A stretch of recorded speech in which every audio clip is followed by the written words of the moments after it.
Good afternoon. Casey Tingle, the Director of the Governor's Office of Homeland Security and Emergency Preparedness for the state of Louisiana. We appreciate you all being here this afternoon to get an update on where we stand relative to the saltwater intrusion event that's been ongoing for parts of the state since middle of June. So at the state level, a couple of updates since our last discussion and the press conference that the governor held. So we've got President Biden has declared a state of emergency for the state of Louisiana for 4 parishes in particular: St. Bernard, Plaquemines, Orleans, and Jefferson parishes. That allows us to process reimbursements at a 75% federal share for emergency protective measure costs that we will incur as we continue to respond to this ongoing event. In addition to the federal declaration, certainly we've been under a state declaration of emergency for this event. And at the state level, GOHSEP has been coordinating with all 4 of our parishes, as well as our federal partners, in particular, the U.S. Army Corps of Engineers, FEMA, and others, and in close connection and discussions with the White House and others on the federal side for this ongoing event. For the water intake systems, which is the largest component of this particular event that we are tracking, we continue to support Plaquemines Parish, as we have all summer, with bottled water, but their posture continues to improve now as water barging operations are operational at several of their intakes, and reverse osmosis machines continue to come online. And we're just going to continue that strategy as we move upriver, and Colonel Jones will probably speak a little bit more directly to what those efforts are. That's a partnership, so there's a part of that that the Corps of Engineers under their authorities is executing, and there's a portion of that that the parishes are executing with reimbursement opportunities that we're working through the state. That's going to remain our primary course of action. We are certainly making plans and working with our private sector partners to ensure that water supply and resourcing at the retail level continues to improve, and working very closely with our private partners in the Retail Association to ensure that that continues to happen. But importantly today, we're going to begin the process of updating the progress of the saltwater and the latest projections on a weekly basis, and working with all 4 of our parishes to update their operations as those numbers change and as the forecast begins to fill in, and as we learn more about what's actually happening on the river during these very unique times. And so with that, I'm going to turn it over to Colonel Cullen Jones with the U.S. Army Corps of Engineers to give you his update. Colonel?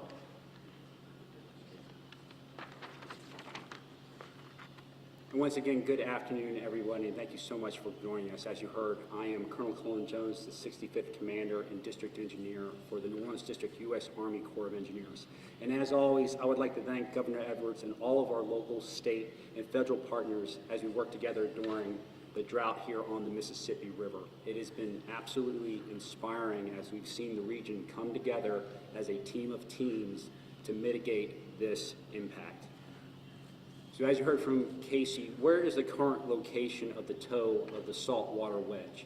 Happy to report that it has remained static at river mile 69.4 since the 24th of September, which is also the same date we started construction of the augmented sill at river mile 63.8. It's taken some time there as it's been filling in a very deep pocket in the river to the tune of negative 120 feet. And over that time, we've been able to learn a lot more about how the saltwater wedge acts above the sill. The other thing to note is we've had better than forecasted flows through September. Originally we had flows going from 145,000 CFS dropping to 128,000 CFS across the 28-day forecast. Thankfully, we've stayed between around 145,000 CFS and 155,000 CFS. So better than predicted, that's given us additional time. Today, we're currently at 152,000 CFS, and the current National Weather Service 28-day forecast has us going from around 150,000 CFS dropping to 133,000 CFS across the next 28 days. So those better than forecasted flows help delay the progress of the saltwater sill, but also working in conjunction with the benefits that we're seeing from augmenting the sill at 63.8. So for the sill, we are making great progress. We are ahead of a schedule. We're currently 62% complete, and we're looking to have it done by the 12th of October, at which point we will go into maintenance.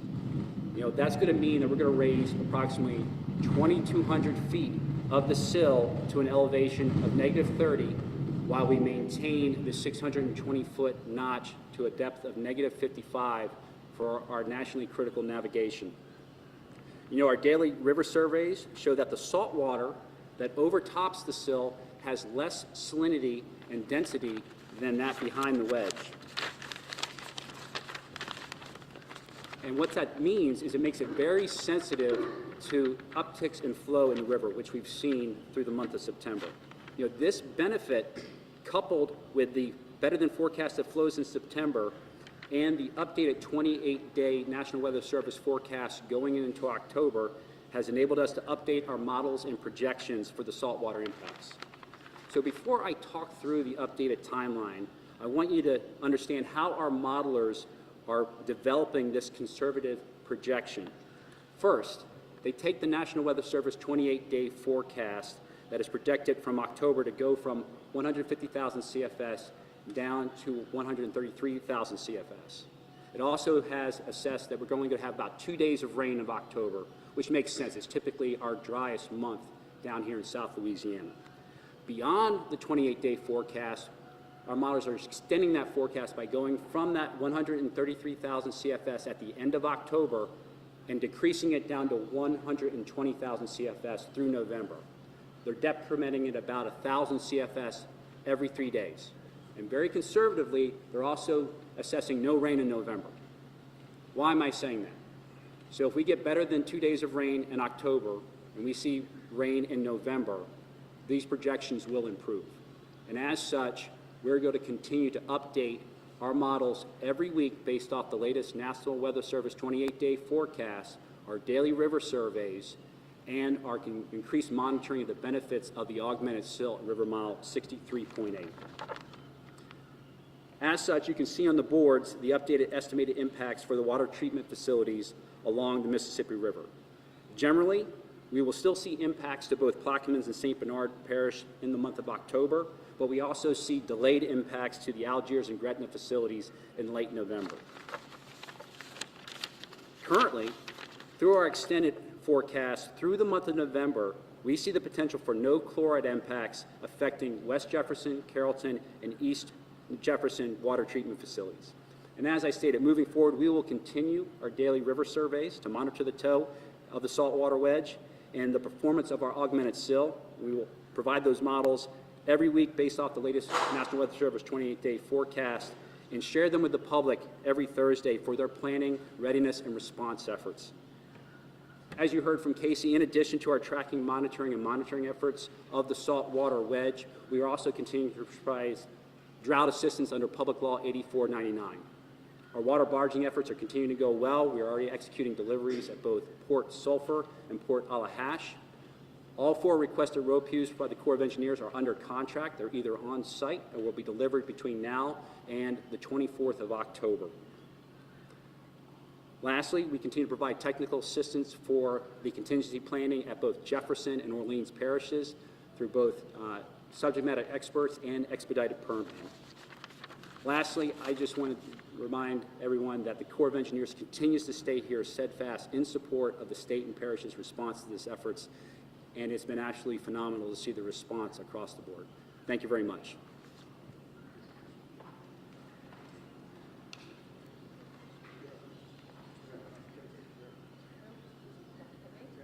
Oh, okay. Thank you for being here, everyone. Of course, from Jefferson Parish President Cynthia Lee Shang, this was great news that we had today. I know a lot of you covered, yesterday was a big day for us. In the morning, the Corps approved for us to begin our work, which in Jefferson Parish is a lay-flat flexible pipeline system. And we were out on the Battery yesterday as we started rolling out this flexible water line system. So I'm sure the question to us is, what is our position in Jefferson Parish today? And as you can see from the updated timelines, Gretna is pushed back for several weeks, and Gretna is in the same mode, obviously. That's the first intake that comes into Jefferson Parish, reverse osmosis and barging, and even Jefferson Parish being able to give them up to 2 million gallons a day. So they're going to stay at the same strategy. The next intake that we have in Jefferson Parish is the West Jefferson intake, and that is the first large intake that this saltwater intrusion, if it gets there, would encounter first.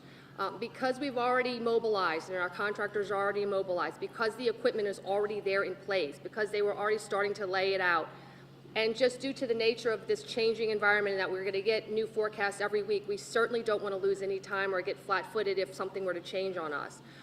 So we're going to continue, probably the best way to say it, it was going to be a 15-mile stretch on the West Bank, and we want to see if it works. We don't want to go through all this effort. We've been working on this for the better part of 2.5 weeks. We're already there. Of course, last night on the phone with Mark Drews, and he's our Public Works Director with me here tonight, we were already saying, we got to see if it works. We're already out there. We've staged it. But really, after discussions today, we're going to go ahead and lay out the full system for the first half of that run to be ready in case something happens, because obviously it affects so many people. It affects so many populations. And then just to get the Corps approval for the full run of the 15 miles, just to be ahead of us. But that second half, we probably wouldn't, we would just do maybe 2 lay flats to see if the whole system works, that we would be ready.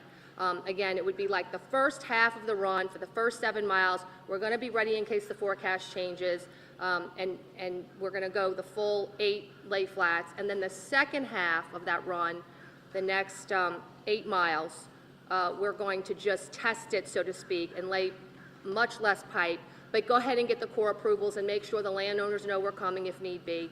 And that's, we think, is the most prudent way to handle this, the most scalable way to handle this, and the way to position ourselves so very, very worst case scenario, we're not caught off guard.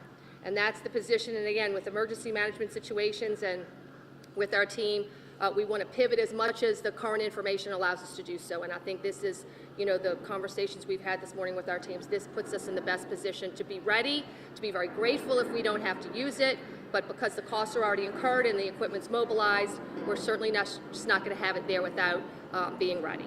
So with that,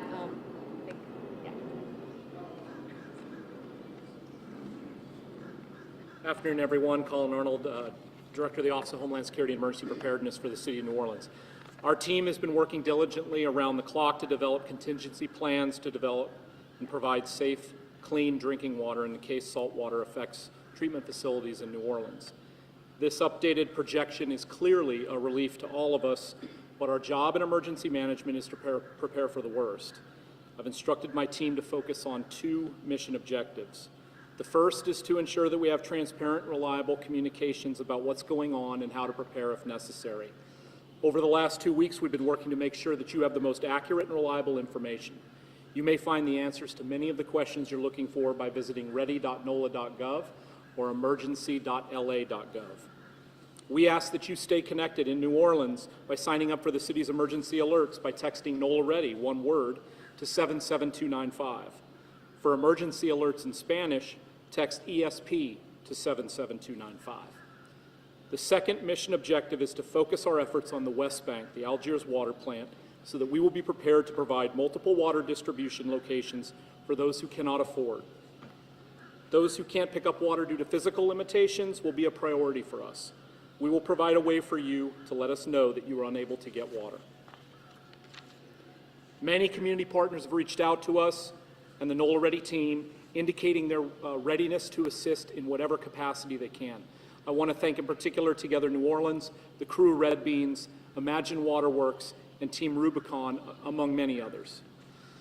Every parish is working in lockstep with the Governor's Office of Homeland Security and Emergency Preparedness, the Corps of Engineers, the Department of Health, and all of our regional partners through this unprecedented event together. I am in awe of the exceptional regional coordination that's been happening among these agencies, federal, state, and local, to address this issue and the mitigation options in a coordinated way.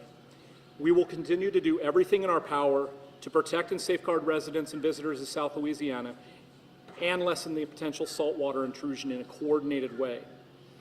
We are a community that has survived through so much. With the help of all of you, we will pull through.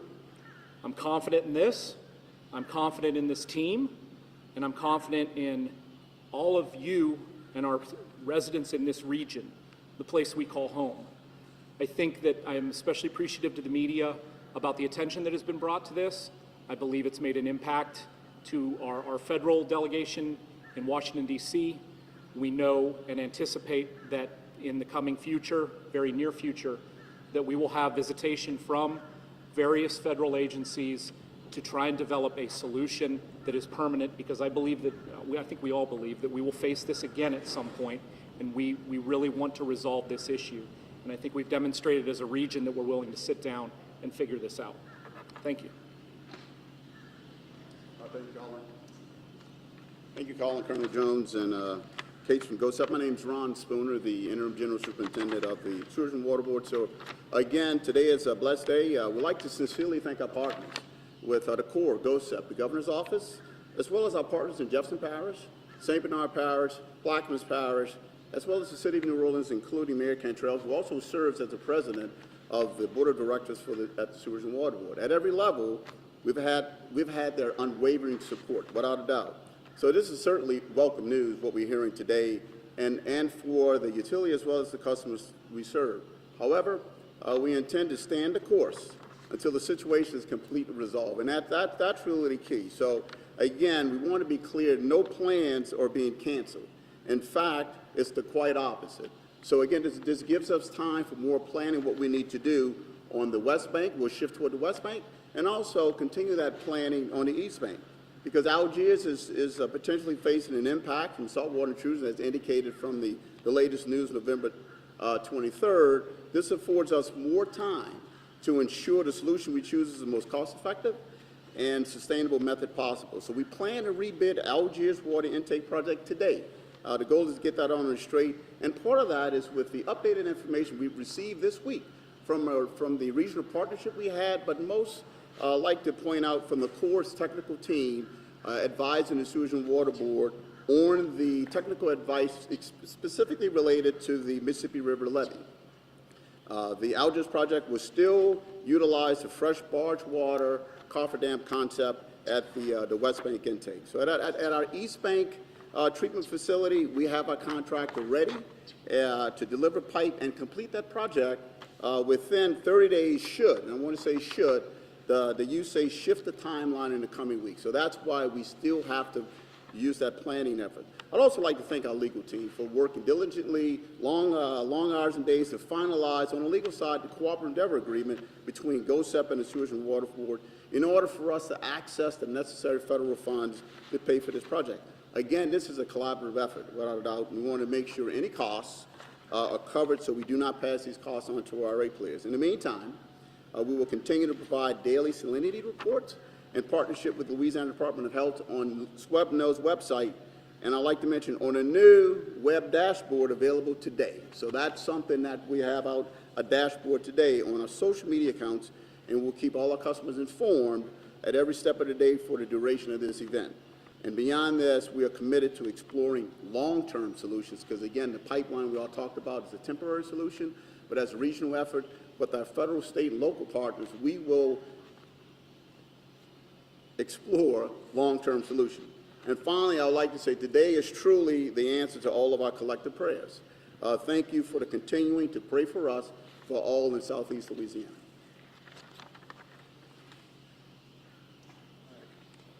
Everyone, I'm Rene Poche. I'm with the Corps of Engineers Public Affairs Office. We're going to go ahead and open it up for questions now. And what I'd like to do is kind of work from your right to left. We can get everybody in here. It's not going to be a problem. Just keep it a little more orderly. I'd ask you to state your name and the organization you represent. Yes. Yes, Yes, sir. so you said the planning will continue. Does that mean you're definitely going to build the pipeline this time, or is that yet to be determined depending on the course? latter what you said, that will be determined based upon the forecast that we come from the Corps. But we still have to go through that planning effort. As President Lee indicated, it's not you're going to stop. It gives us some time to fortify our planning in conjunction with the technical data that we are receiving from the Corps of Engineers, specifically related to the stability of the Mississippi River levee in these low flow times. So that's what we have to do. We still have to plan. It gives us some time. Hopefully, we don't have to implement the pipeline, but we still have to plan to make sure we have it right. So is there a trigger point where you do pull the trigger on that, a specific timeline when you say, okay, let's start construction? That trigger point will be determined once we get updated information from the Corps of Engineers. So again, as they indicated, based upon that timeline, once they trigger that, then we'll go into action. Thank you.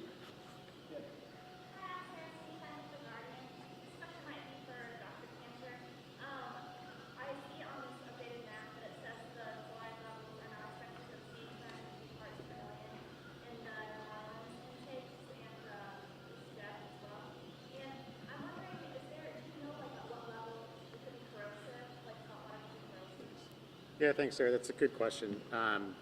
You know, there's nothing magic about 251 of chlorides that might not be happening at 249, I think is the essence of the question. And we're learning a lot about how this wedge is moving up and the dynamics. You know, just to take a step back for a second, the news today is very welcome news. To put it in the perspective of what we're normally talking about this time of year, there's still a large storm out there in the Gulf. The cone has shifted, but we're still have a very heightened level of awareness and monitoring. The regular and aggressive monitoring of water systems will continue. On the water system side, the daily measuring of chlorides coming in will continue. And then on the distribution and the customer side, the aggressive and enhanced monitoring of heavy metals will continue commensurate with whatever chlorides are coming in. So as systems, let's say, see some mild increase, even if it's shy of the 250 level, there still is increased monitoring, and all the systems that we were planning for will still be put in place. So we'll be monitoring this with the same level of tenacity as we were before. Just, I think we're all thankful that it's not as dire as we thought it would be. Yeah, this is Dr. Joe Cantor. I'm the State Health Officer, Louisiana Department of Health. Thank you.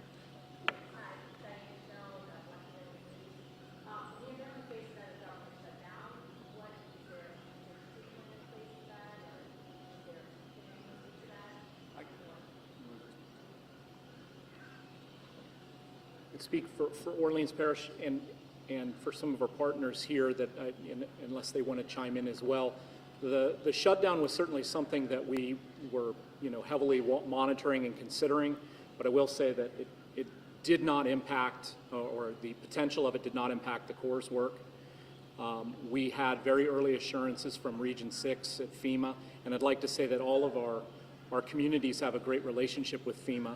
Unfortunately, it's been through how many times we've been tested and tried in this community, but we do have a good relationship with FEMA, and we were assured that they would start activating their resources and the people that needed to be in the conversation about this, activating them before the shutdown, thus kind of locking them into, I would say, shutdown proof. But ultimately, that didn't come to pass, which is a great thing, but we didn't anticipate any issues in Orleans.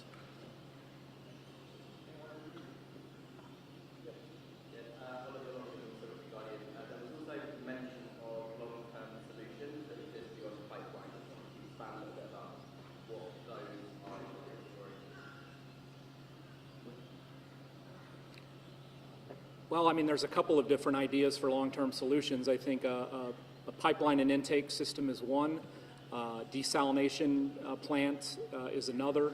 And really, we're open to listening to any input or ideas about how to, mitigate this and prevent this situation from occurring in the future. Clearly, the sill has value. I think they're going to learn a lot from this as far as, building the sill, reinforcing the sill, building it higher, and hopefully this modeling will come to something in the future where we're able to develop a plan for a more permanent fix to this situation. Just add something to that answer just real quick. So what we've done at the state level is ask all 4 parishes to make a list of the proposed improvements, changes that they might see, things that they wish they had in place this time that we could potentially get in place for next time. And then we'll work with our federal partners to try to figure out how we can go about the funding process for those. Clearly, what's the funding in place right now is for temporary measures, but I think all of us, including our federal partners, would much rather make investments to long-term stability and security of drinking water in the region, and that's what we'll work towards. Really, this question is directed for anyone who can or wants to answer it, and kind of just taking a broader step back, asking this really on behalf of our viewers. If I am an average, everyday viewer, homeowner, business owner, and I am looking right here at this new timeline, can you just break down what I, again, as an average viewer, what is the main takeaway that I should take away from this? What does this really mean and break down for us? And I'm with WDSU. I'm listening. You know, once again, appreciate the question. As you take a look at that, you can see through the 28-day forecast within October and then extending out through November, we have estimated impacts for water facilities from Belle Chase all the way up to Gretna.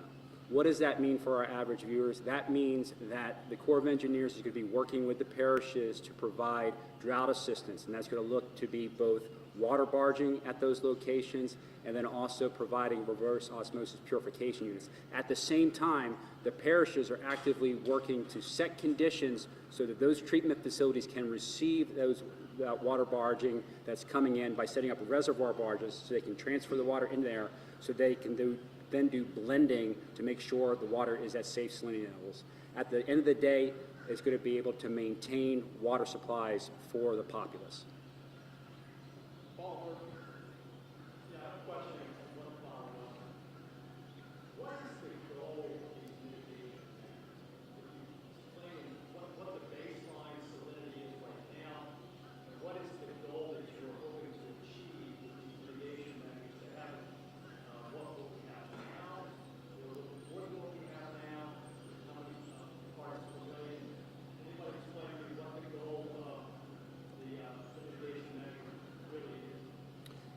I'll take the first stab at that as a non-technical person here.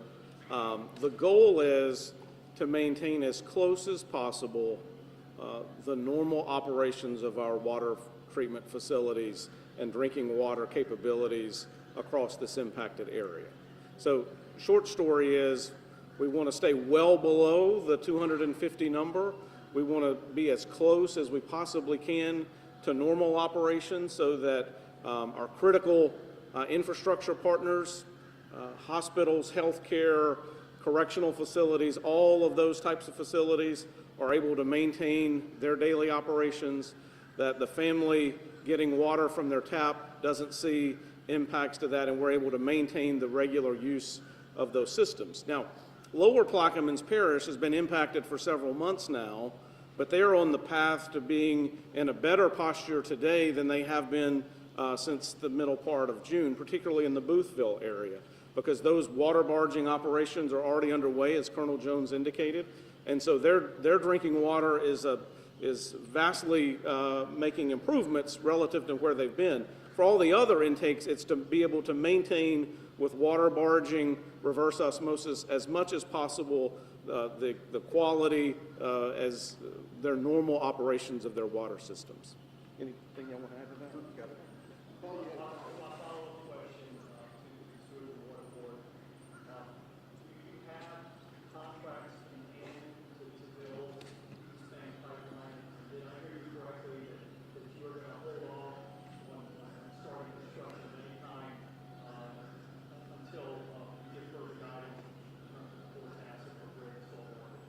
Yes, to answer your question, we are in the procurement process to finalize that for the East Bank. As I mentioned earlier, we're going to rebid the West Bank project.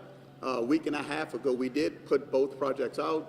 We received bids on the East Bank. We're evaluating those bids now to finalize those.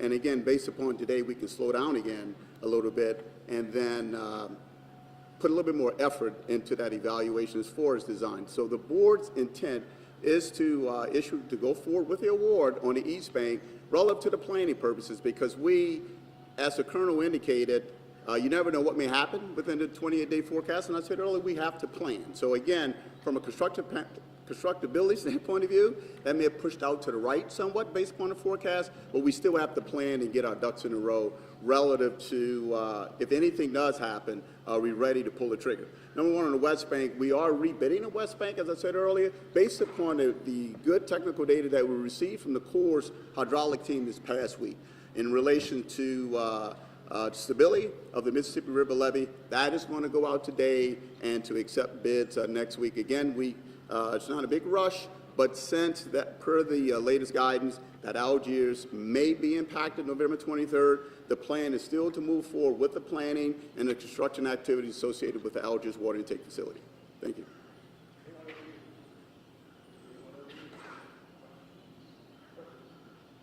Yeah, I have actually two different questions, and whoever wants to tackle it first. So we really haven't had much rain across the region recently, so really what changed to help improve the timeline? So when you look at what has changed across the timeline is, number one, we beat the original forecast of flows. You know, they were going to be from 145 dropping down to 128 across September. You know, that forecast didn't get actualized. We actually stayed between 145 and 155. That in itself is huge. But in addition to that, you know, starting to augment the sill of River Mile 63.8 has had additional benefits further than what was originally anticipated. So when that salt water goes over top of that sill, you're only getting the top portion, which has less salinity and density, which makes it very susceptible to those higher flows. So at around 150,000 CFS, or cubic feet per second, you know, our experts have identified, you know, it actually pauses the saltwater wedge for a period of time, which is very valuable. And that's only going to be increased as we increase the height of the sill there. So we're getting an additional speed bump there. We've got higher flows than expected through September and a little bit better than where we were originally thinking we were going into October. All of that has been put back into our models to project out through the end of October, and then we're extrapolating to November. And that's given us a more accurate picture based off the current forecast today. And second question would be for Mr. Arnold. Yesterday, the mayor, she mentioned that y'all were looking at contingency plans. We heard you mention y'all are looking at contingency plans, but we have yet to hear any really specifics on what these contingencies are. Would you be able to elaborate for us? So contingencies to what? Contingencies to combating the saltwater wedge. Well, the contingency plans, I think, have been laid out, and that is barging and blending on the West Bank and a pipeline on the East Bank. A contingency plan that my office is, that's Sewage and Water Board. A contingency plan my office is working on is citywide water distribution, as an example, in case we had to go to bottled water or some other containerized form of water. So those are the contingency plans. Now, if you're talking about the future, it's wide open right now. And I think it's going to be a lot of discussion. There'll be a lot of science involved and engineering about how we deal with this in the future.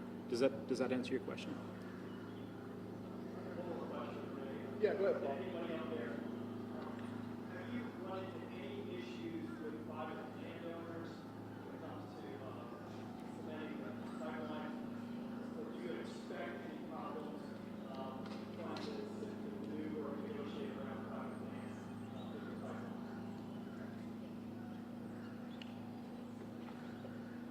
Mark Drews, Jefferson Parish's Public Works Director. There's two issues here. From my understanding, the levee district basically controls 25 feet from the toe. There's basically for government use. Our system basically can run in that 25-foot corridor almost everywhere except maybe Avondale Global Marine, which we've already contacted. They're willing to help us. So I don't think that has been an issue or will be an issue for us on either bank. So that's kind of where we are right now.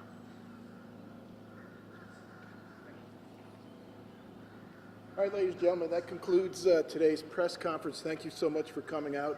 And please encourage your readers, viewers, listeners to follow the social media accounts of the respective agencies here today. There's a lot of good information that's being pushed out on those accounts, and if folks are tracking that, they're going to have the most latest info available. So thank you for coming out.